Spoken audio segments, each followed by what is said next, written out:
ଭୁବନେଶ୍ୱରର ନିକଟରେ ଥିବା ଏହି ଶାନ୍ତ ପାହାଡ଼ ଦୂରରୁ ଦେଖିଲେ ଲାଗେ ଯେମିତି ପ୍ରକୃତି ନିଜ ହାତରେ ଏକ ଶାନ୍ତିର ଚିତ୍ର ଆଙ୍କିଛି। କିନ୍ତୁ ଏହି ଧଉଳି ପାହାଡ଼ର ମାଟି ତଳେ ଲୁଚିଛି ଏକ ଏମିତି ଇତିହାସ ଯାହା ଭାରତର ଇତିହାସର ଗତିକୁ ବଦଳାଇ ଦେଇଥିଲା। ଏହି ପାହାଡ଼ର ପାଦଦେଶରେ ବହି ଯାଉଛି ଦୟା ନଦୀ। ଆଜି ଏହା ଶାନ୍ତ, ନିର୍ମଳ। ଧଉଳି ପାହାଡ଼, ଦୟା ନଦୀ ଆଉ ଶାନ୍ତି ସ୍ତୂପ ଏହି ତିନୋଟି ନାମକୁ ଏକାଠି କଲେ ଆମ ସାମ୍ନାରେ ଆସିଥାଏ ଏକ ବିଶାଳ କାହାଣୀ। ଏହା କେବଳ ଏକ ଯୁଦ୍ଧର କାହାଣୀ ନୁହେଁ, ଏହା ହେଉଛି ଜଣେ ବିଜେତାଙ୍କ ପରିବର୍ତ୍ତନର କାହାଣୀ। ଏହା ହେଉଛି ଶକ୍ତିରୁ ଶାନ୍ତି ଆଡ଼କୁ ଯାତ୍ରା। ଆଜି ଡ୍ରୋନ୍ରୁ ଦେଖିଲେ ଧଉଳି ପାହାଡ଼ ଅତ୍ୟନ୍ତ ଶାନ୍ତ ଦେଖାଯାଏ।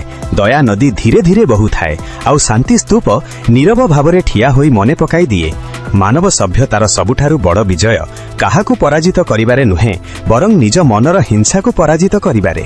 ସେଥିପାଇଁ ଧଉଳି କେବଳ ଏକ ପର୍ଯ୍ୟଟନ ସ୍ଥାନ ନୁହେଁ, ଏହା ଆମ ଓଡ଼ିଶାର ଇତିହାସର ଏକ ଜୀବନ୍ତ ପରିଚୟ। ଏଠାର ପ୍ରତ୍ୟେକ ପବନରେ, ପ୍ରତ୍ୟେକ ପଥରରେ ଆଉ ଦୟା ନଦୀର ପ୍ରତ୍ୟେକ ଢେଉରେ ଏକ ନୀରବ ସନ୍ଦେଶ ଲୁଚି ରହିଛି। ଶାନ୍ତି ହିଁ ପ୍ରକୃତ ବିଜୟ।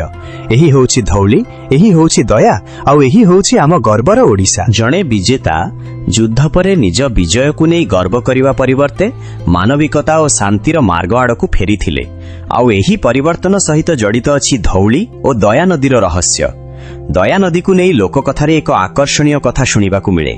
କଳିଙ୍ଗ ଯୁଦ୍ଧର ରକ୍ତପାତର ସ୍ମୃତି ସହ ଏହି ନଦୀର ନାମକୁ ଯୋଡ଼ା ଯାଇଥାଏ। ତେବେ ଇତିହାସ ଓ ଲୋକକଥାକୁ ଅଲଗା କରି ଦେଖିବା ଜରୁରୀ। ନଦୀର ଜଳ ଯୁଦ୍ଧରେ ରକ୍ତରେ ପରିଣତ ହୋଇଥିଲା ବୋଲି କୁହାଯାଉଥିବା କଥାଟି ଏକ ଲୋକପ୍ରଚଳିତ କାହାଣୀ, ପ୍ରମାଣିତ ଇତିହାସ ନୁହେଁ। କିନ୍ତୁ ଯାହା ପ୍ରମାଣିତ ସେହି ହେଉଛି ଅଶୋକଙ୍କ ଶିଳାଲେଖ। ଧଉଳିର ଶିଳାରେ ଖୋଦିତ ଅଶୋକଙ୍କ ବାର୍ତ୍ତା ଆମକୁ ତାଙ୍କ ଧମ୍ମ, ଦୟା ଓ ମାନବିକତାର ଚିନ୍ତାଧାରା ବିଷୟରେ ଜଣାଇଥାଏ। ଆଜି ଧଉଳି ପାହାଡ଼ ଉପରେ ଦେଖାଯାଉଥିବା ଶାନ୍ତି ସ୍ତୂପ ଏହି ପୁରୁଣା ଇତିହାସର ମଧ୍ୟରେ ଶାନ୍ତିର ଏକ ଆଧୁନିକ ପ୍ରତୀକ ଭାବେ ଠିଆ ହୋଇଛି। ଉପରୁ ଡ୍ରୋନ୍ରେ ଦେଖିଲେ ଧଉଳି ପାହାଡ଼, ଦୟା ନଦୀ ଓ ଚାରିପାଖର ପ୍ରକୃତି ମିଶି ତିଆରି କରେ ଏକ ଅଦ୍ଭୁତ ଦୃଶ୍ୟ। କିନ୍ତୁ ଏହି ସୁନ୍ଦର ଦୃଶ୍ୟ ପଛରେ ଲୁଚିଛି ଏକ ବଡ଼ ଶିକ୍ଷା। ବିଜୟ କେବଳ ଯୁଦ୍ଧ ଜିତିବାରେ ନୁହେଁ, ବରଂ ନିଜ ମନକୁ ଜିତିବାରେ ମଧ୍ୟ ଅଛି। ଧଉଳି ଆମକୁ ଇତିହାସ ମନେ ପକାଏ, ଦୟା ନଦୀ ଆମକୁ ପରିବର୍ତ୍ତନର କାହାଣୀ କୁହେ, ଆଉ ଶାନ୍ତି ସ୍ତୂପ ଆମକୁ ଦିଏ ଶାନ୍ତିର ବାର୍ତ୍ତା। ଧଉଳି ପାହାଡ଼କୁ ଯେତେବେଳେ ଆମେ ଆକାଶରୁ ଦେଖୁ, ଆଖିକୁ ପ୍ରଥମେ ଦେଖାଯାଏ ଏହାର ସୁନ୍ଦର ପ୍ରକୃତି। କିନ୍ତୁ ଏହି ପାହାଡ଼ର ପଥରଗୁଡ଼ିକ କେବଳ ପଥର ନୁହେଁ, ଏଗୁଡ଼ିକ ହେଉଛି ଇତିହାସର ନୀରବ ସାକ୍ଷୀ। ଏଠାରେ ଥିବା ଅଶୋକଙ୍କ ଶିଳାଲେଖ ଆଜି ମଧ୍ୟ ଆମକୁ 2000 ବର୍ଷ ପୁରୁଣା ଏକ ସମୟର କଥା କହିଥାଏ। କଳିଙ୍ଗ ଯୁଦ୍ଧ ପରେ ଅଶୋକଙ୍କ ଚିନ୍ତାଧାରାରେ ଯେଉଁ ପରିବର୍ତ୍ତନ ଆସିଥିଲା, ତାହାର ଚିହ୍ନ ତାଙ୍କ ଶିଳାଲେଖରେ ଦେଖିବାକୁ ମିଳେ। ଯୁଦ୍ଧର ଶକ୍ତିଠାରୁ ମାନବିକତାର ଶକ୍ତି ବଡ଼।